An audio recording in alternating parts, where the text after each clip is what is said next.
Hi lovelies, today we are making bay leaf tea.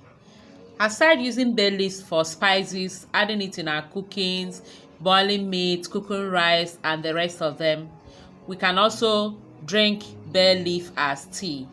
Boil and drink it as tea. It has so many benefits. Bay leaf is a rich source of vitamins A, vitamin C, iron, potassium, calcium, magnesium. It aids in digestion. It promotes healthy digestive system. It helps in reducing stress and anxiety. So today I'm going to show you one of the ways I make my bay leaf tea. Keep watching. Alright, alright, alright. Okay, okay, okay.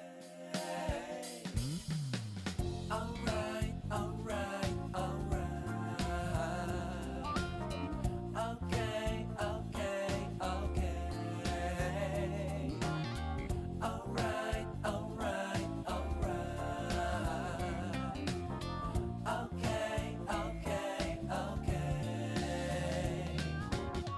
Dup da da da, dup da da da da,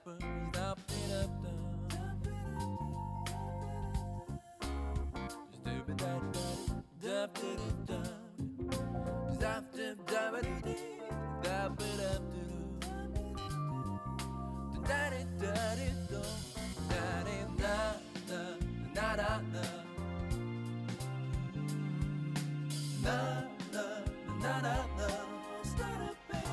You'll be alright.